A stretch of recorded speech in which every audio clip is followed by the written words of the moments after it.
Hello friends, good morning, नमस्कार। और जैसा कि रिट राजस्थान जो कॉम्पिटेटिव आरपीएससी के अंतर्गत राजस्थान तृतीय शिक्षक भर्ती परीक्षा बहुत ही जल्दी आयोजित होने वाली है। और ये बहुत बड़ा एक तरह से लगभग 15 लाख स्टूडेंट्स बैठेंगे। काफी कंफ्यूजन रहता है क्या पढ़े क्या नहीं पढ़े और सिलेक्शन होगा या नहीं होगा, ये केवल आपके ऊपर डिपेंड करता है। कुछ मत करो, काफी पीसफुली तरीके से कंटिन्यूटी बनाते हुए अपन स्टडी करें और टॉपिक को 100% क्लियर करते हुए चलें। आपके लिए ये जो चैनल अपन ने स्टार्ट किया है, इस पर धीरे धीरे आपको पूरी रीड का जो भी सिलेबस है सब अवेलेबल हो जाएगा और बहुत अच्छे तरीके से अपन यहाँ पर इसकी तैयारी कर चुके होंगे। तो इसलिए कंटिन्यूटी से अपने चैनल को अगर अच्छा लगता है तो लाइक, सब्सक्राइब और शेयर करते रहें ताकि अधिक से अधिक दोस्तों या विद्यार्थियों को इसका फायदा हो। ठीक है, और सिलेक्शन होना ही चाहिए किसी भी कंडीशन। ये केवल आपके ऊपर डिपेंड करता है। अगर अपन अच्छे गाइडलाइन में चलते हैं, अच्छी बुक्स को पढ़ते हैं, अच्छी प्रिपरेशन तैयारी करते हैं तो डेफिनेट बात है कि सिलेक्शन होना ही होता है। कहीं ना कहीं सिलेक्शन का नहीं होना उसके लिए अपनी ही गलतियां होती है। चाहे कंपटीशन कितना भी हैवी हो, स्टूडेंट्स या पार्टिसिपेट कितने भी हो, उसमें अपन को तो केवल अपनी सीट से मतलब होता है। और इसके लिए अपन काफी अच्छे तरीके से अपन को स्टडी करने की आवश्यकता है। और आई होप जो सब्जेक्ट मैं आपका ले रहा हूं इसमें द बेस्ट मैटर आपको मिलेगा और जितना मोर एंड मोर पॉसिबल हो सकता है उतना अच्छा मैं आपके लिए इसको करूंगा। ठीक है, इसी के साथ ही अपन आज राजस्थान के लिए अगली क्लास स्टार्ट करते हैं। तो जैसा कि अपन ने राजस्थान में 33 जिले पढ़े थे कि 33 जिले कैसे अस्तित्व में आए, इस प्रकार से अपन ने बात करी थी। तो उसी क्रम को आगे बढ़ाते हुए बात करते हैं। तो जैसे एक होता है डिविजनल सिस्टम, थोड़ा संभागों में अपन उनको देख लें। संभागीय व्यवस्था, संभागीय व्यवस्था, डिविजनल सिस्टम जो होता है, डिविजनल सिस्टम कैसे आया, क्या जरूरत हुई, कब से लागू किया गया, थोड़े ऐतिहासिक परिप्रेक्ष्य में अपन चलते हैं। तो ऐसे संभाग जो है यह, जैसे अपन बोले संभागीय स्तर का सबसे बड़ा जो अधिकारी होता है वो संभागीय आयुक्त होता है और संभागीय आयुक्त के नीचे होते हैं कलेक्टर्स। हर जिले का एक जिला कलेक्टर होता है। एक संभाग में कितने भी जिले हो सकते हैं, ये हर राज्य की अपनी अपनी व्यवस्था होती है। क्षेत्रफल के आधार पर या शासन संचालन में सुविधा के आधार पर डिवाइडेड किया जाता है। तो हुआ यूं कि राजस्थान एकीकरण अपन पढ़ रहे थे तो धीरे धीरे राजस्थान रियासतों को मिलाकर के धीरे धीरे राजस्थान वृहद होता गया, बड़ा होता गया। और जैसा कि अपन जानते हैं आज राजस्थान का 3,42,239.74 वर्ग किलोमीटर क्षेत्रफल है।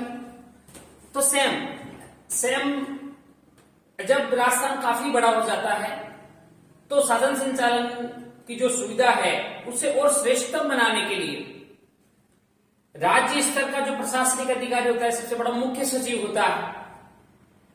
और इसके बाद संभागीय लेवल पर संभागीय आयुक्त होता है और नीचे कलेक्टर्स होते हैं।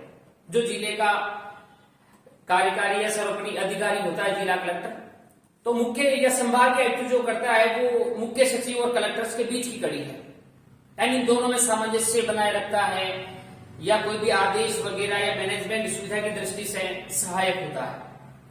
तो इसलिए वापस अलग अलग टुकड़ों में बांटा गया राजस्थान को, जिसे नाम दिया गया संभागीय व्यवस्था या संभाग अपन जिसे कहें।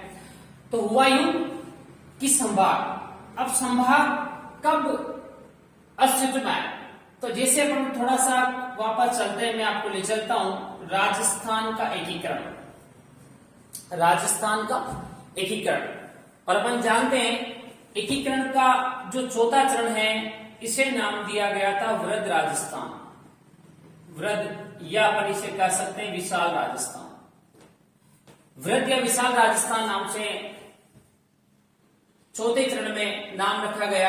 या इस समय तत्कालीन राजस्थान में 16 इकाइयां थी, तो उन 16 इकाइयों को मिलाकर के 16 इकाइयों को मिलाकर के वृहद राजस्थान की स्थापना की गई। तो धीरे धीरे राजस्थान काफी बड़ा हो जाता है। तो वापस इन 16 इकाइयों को अलग अलग भागों में बांटा, जिसे नाम दिया गया, यानी यहां पर 5 संभाग बने। प्रथम चरण जो संभागीय व्यवस्था का चल रहा है, या संभागीय व्यवस्था जब प्रारंभ, तो इस समय ये अपन तारीख याद रख सकते हैं 30 मार्च 1949। 30 मार्च 1949।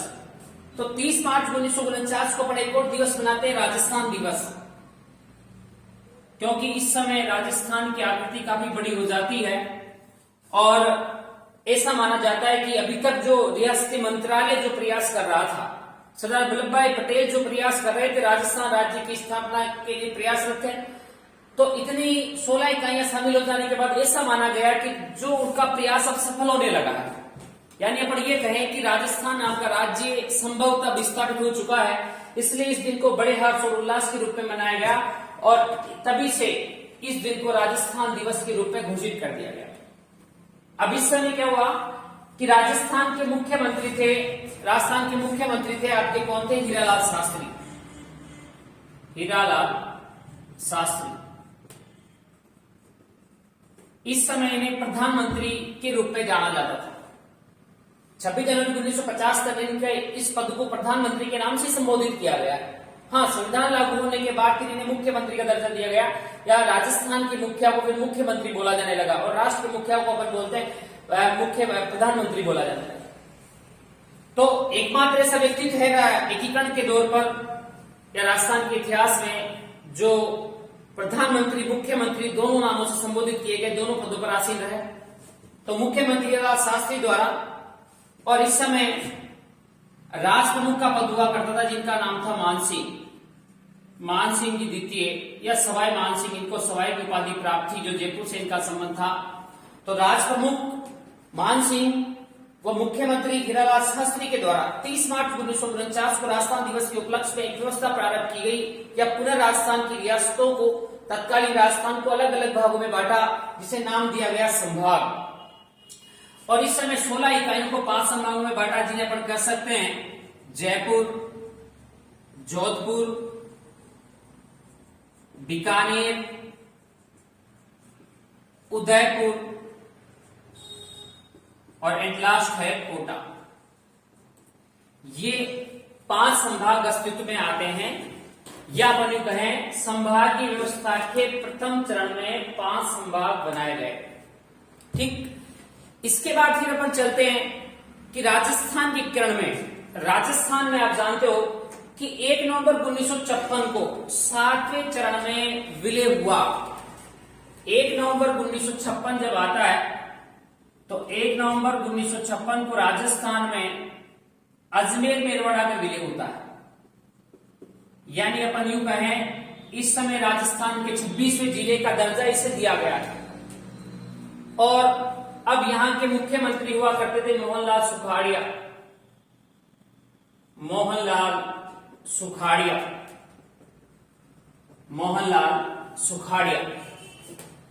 मुख्यमंत्री मोहनलाल सुखाड़िया। अब इस समय, पहले तो क्या था कि जब 7वां संविधान संशोधन नहीं हुआ था, 1 नवंबर 1956 के पहले यहां पर इन्हें राज प्रमुख के नाम से पुकारते थे, लेकिन 1956 को राज प्रमुख, उपराष्ट्र प्रमुख और महाराष्ट्र प्रमुख का पद समाप्त करके एक पद सृजित किया गया जिसे कहते थे राज्यपाल। तो राज्यपाल थे गुरुमुख निहाल सिंह। इनके समय क्या हुआ, अजमेर का राजस्थान में विलय हुआ। अब अजमेर का राजस्थान में विलय तो होता है, लेकिन इस समय तत्कालीन राजस्थान जो था, इस राजस्थान में अजमेर तत्कालीन मध्यस्थ स्थित जयपुर संभाग के केंद्र में था, या इसके आसपास जयपुर संभाग लगता था। तो प्रशासनिक स्वरूप में थोड़ा सा परिवर्तन और होता है कि संभाग के मुख्यालय जो अभी तक लग रहा था, कौन सा, जयपुर। संभाग के मुख्यालय जयपुर जो लग रहा था, उस समय संभाग के मुख्यालय जयपुर से स्थानांतरित करके कहां लाया गया, अजमेर। संभाग के मुख्यालय मोहनलाल सुखाड़िया के समय अजमेर कर दिया गया। या पर यूं कहें कि अभी भी राजस्थान में कितने संभाग रहे, 5 ही संभाग रहे।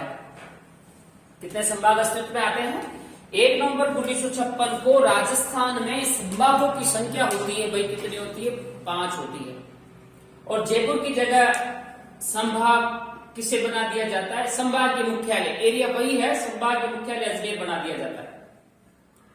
इसके बाद अपन देखें कि मोहनलाल सुखाड़िया को राजनीतिक दखल के कारण ऐसा लगा, तो जिसके कारण कई समस्याओं को देखते हुए इन्होंने अप्रैल 1962 को इस संभाग की व्यवस्था को क्या कर दिया गया? समाप्त, या बल्कि संभाग व्यवस्था समाप्त कर दी गई मोहनलाल सुखाड़िया के द्वारा। मोहनलाल सुखाड़िया ने संभाग व्यवस्था को समाप्त कर दिया। ये तो था संभाग व्यवस्था का प्रथम चरण। अब हुआ यूं कि 26 जनवरी 1987 को 26 जनवरी 1987 को राजस्थान में सरकार आती है मुख्यमंत्री हरिदेव जोशी, और यहां पर राज्यपाल थे कार्यवाहक जिनका नाम था बसंतराव पाटिल।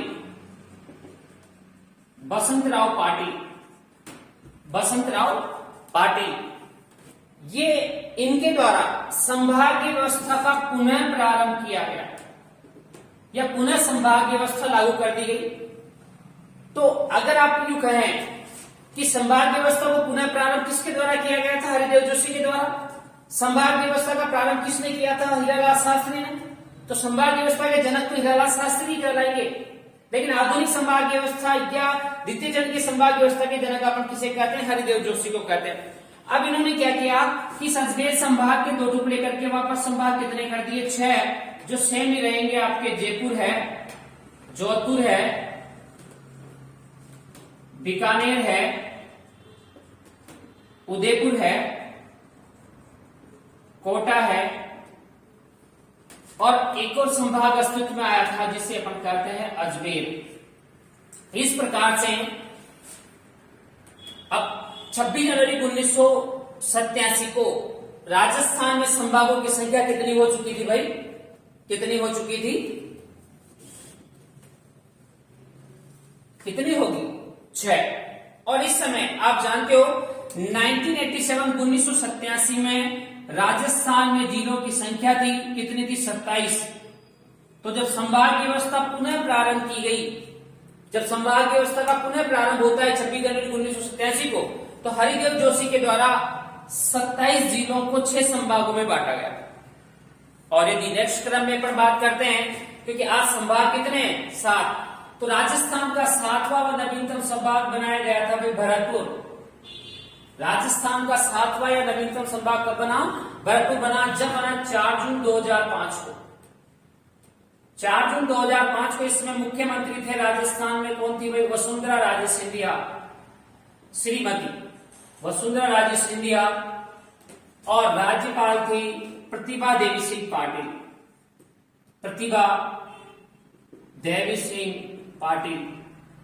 तो इस समय अपन यूं कहें कि राजस्थान में एक प्रेजेंट 4 जून 2005 के बाद कोई संभाग अस्तित्व में नहीं आता, और 33 जिलों को कितने संभागों में पढ़ा जाता है भाई? 33 जिलों को कितने संभागों में पढ़ा जाता है? 7 संभागों के रूप में पढ़ा जाता है। ठीक है। उसके बाद यदि अपन बात करते हैं तो भाई संभाग की व्यवस्था कैसी होती है? जैसे एक संभाग है, तो संभाग में कलेक्टर्स हैं। सपोज करिए आपका हाड़ौती संभाग ले लीजिए, या जयपुर संभाग अपन ले लेते हैं, हाड़ौती सिंपल रहेगा। कोटा, बूंदी, बारां, झालावाड़ 4 जिला कलेक्टर्स होते हैं। तो जिला कलेक्टर्स के ऊपर की कड़ी होती है संभागीय आयुक्त। संभागीय मुख्यालय कहां लगेगा? कोटा लगने वाला। और अब शासन संचालन के संदर्भ में कलेक्टर को दिशा निर्देश देता है कौन? संभागीय आयुक्त देता है। ठीक है। अब होता क्या है यहाँ पर? संभागीय लेवल का सबसे बड़ा अधिकारी होता है संभागीय आयुक्त होता है, जो IAS रैंक का अधिकारी होता है, यानी वरिष्ठतम IAS अधिकारी को क्या बनाया जाता है भाई? संभागीय आयुक्त बनाया जाता है। और अब देय शासन है, मतलब दोहरी है, प्रत्येक पर डबल है, तो आयुक्त। इसके बाद उप संभागीय आयुक्त भी होता है, जो RAS रैंक का अधिकारी होता है, राजस्थान एजुकेशन सर्विस यानी राज्य प्रशासनिक सेवा के वरिष्ठतम अधिकारी को उप संभागीय आयुक्त बनाया जाता है। अर्थात अपन यूं कहें कि संभागीय आयुक्त की अनुपस्थिति में उसके सभी शक्तियों का वहन, कार्यों का वहन कौन करता है? उप संभागीय आयुक्त करता है। तो इस प्रकार से ये आपको जो है संभागीय व्यवस्था या संभागीय व्यवस्था का थोड़ा सा ऐतिहासिक परिप्रेक्ष्य ध्यान रखना होता है। ठीक है, फिर अपन चलते हैं, ये तो इतिहास था। इसके बाद हम बात करेंगे भौतिक स्वरूप में कहां कौन कौन से संभाग क्या क्या विशेषता लेकर के बसे हुए हैं, या किस संभाग में कितने जिले आते हैं, ये सभी बात अपन करने वाले हैं। ठीक है, तो इस प्रकार से ये संभागीय व्यवस्था होती है।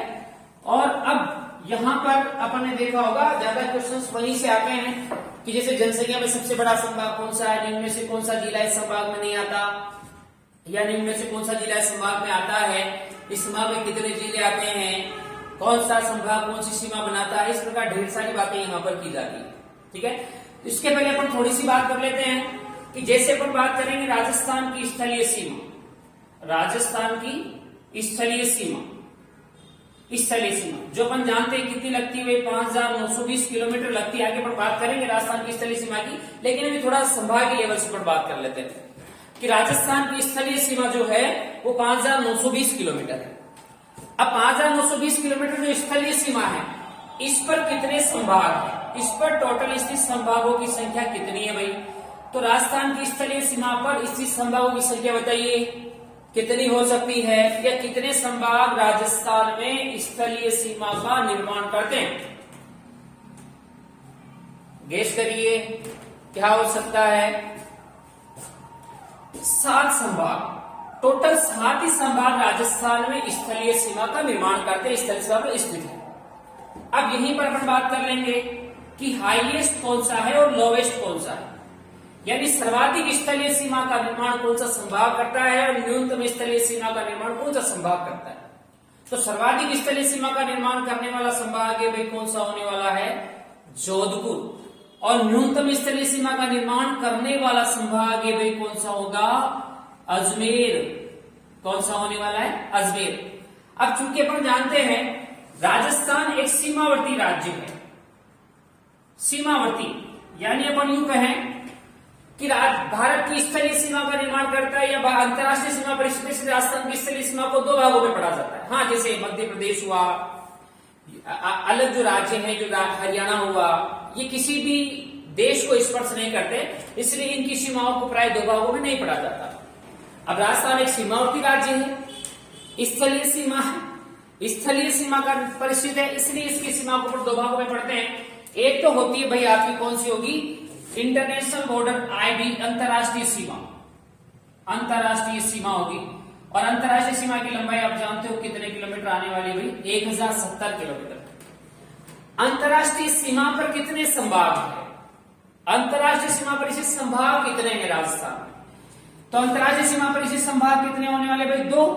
अब 2 में भी अपन बात करें तो वेरी सिंपल है, हाईएस्ट और क्या होगा? लोवेस्ट।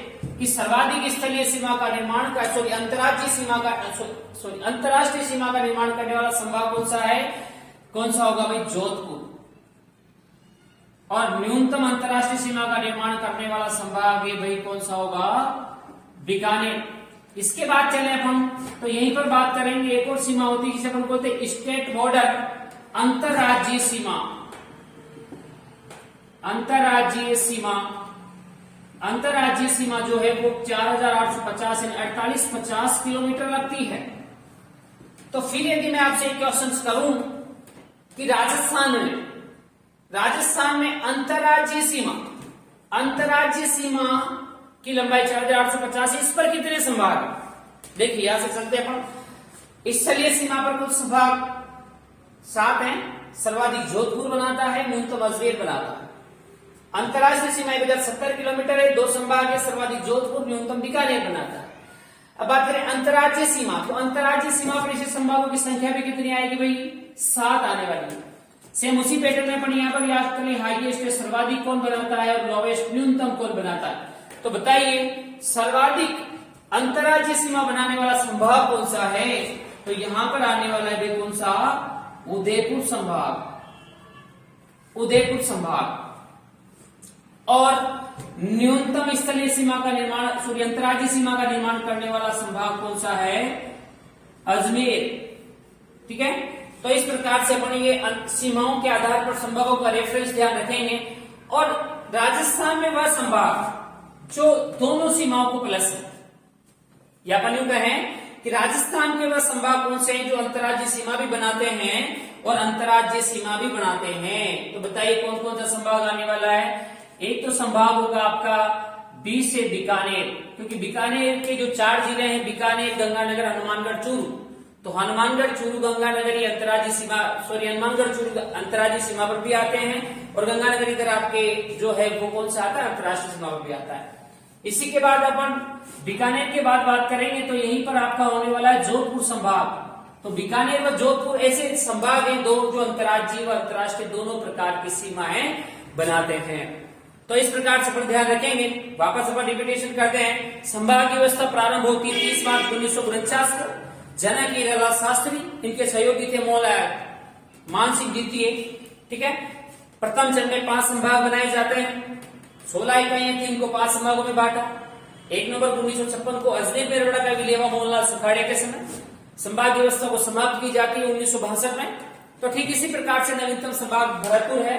तो ठीक अब ये थोड़ा सा रेफरेंस पर ध्यान रखें। अब इसके बाद अपन नेक्स्ट टॉपिक में बात करेंगे अभी जस्ट कि भाई कौन कौन से संभाग की क्या क्या विशेषताएं हैं, कौन कौन सा संभाग क्या विशेषता लेकर बसा हुआ है, जैसे सर्वाधिक लिंगानुपात कहाँ पाया जाता है, सर्वाधिक पशु संपदा कहाँ पाई जाती है, सर्वाधिक औद्योगिक इकाइयां कहाँ पर है, सर्वाधिक सोयाबीन का उत्पादन कौन सा संभाग करता है, ढेर सारी बातें इस बारे में अपन करें। तो इस प्रकार से अपन वहां से क्वेश्चन थोड़ा ज्यादा आता है, लेकिन अपन को पूरा ही मैटर देखो एक्चुअली होता क्या इस स्टडी का तरीका। कभी अपन को एग्जाम में ये नहीं सोचना चाहिए कि भाई ये इम्पोर्टेंट है, इम्पोर्टेंट कुछ नहीं होता।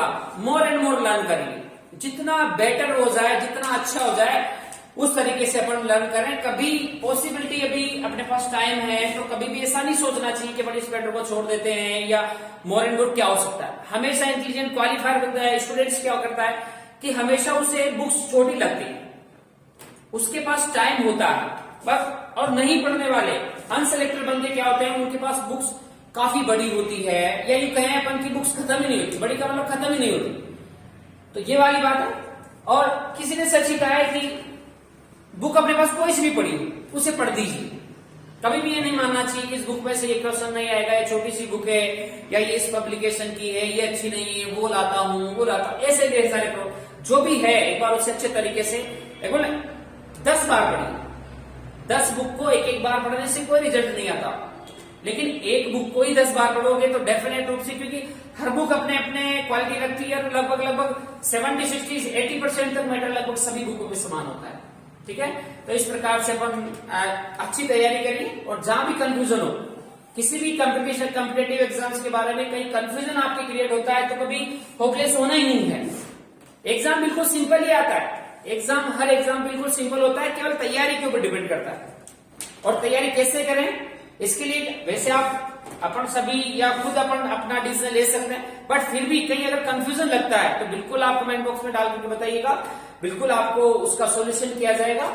जो भी सब्जेक्ट आपको प्रॉब्लम करे, कोई नया सब्जेक्ट हो जैसे पॉलिटिकल साइंस है या कॉन्स्टिट्यूशन है या हिस्ट्री है या बहुत से हिंदी है, संस्कृत है, ढेर सारे, साइकोलॉजी है, साइकोलॉजी बहुत अच्छा सब्जेक्ट है, और जैसे कोई लैंग्वेज हो गया, टीचिंग मेथड्स हो गया, ढेर सारी प्रॉब्लम्स यहाँ पर हो जाती है। अलग अलग सब्जेक्ट होते हैं, इंग्लिश है, हिंदी है, तो ये सब्जेक्ट कभी कभी रीजनिंग है, मैथ है, हर कंपटीशन में थोड़ा बहुत चेंजेस हो जाता है। तो कभी किसी भी सब्जेक्ट के बारे में उसे कंटिन्यूटी से धीरे धीरे सभी क्लासें आपके यहाँ अवेलेबल हो जाएगी। धीरे धीरे एक साथ परिवार बड़ा नहीं होता, धीरे धीरे फैमिली अपनी बड़ी होगी, अपना एक ग्रुप बड़ा तैयार होगा, तो धीरे धीरे आपको सभी क्लासें इसी प्लेटफॉर्म पर अवेलेबल कराने की मैं कोशिश करूंगा।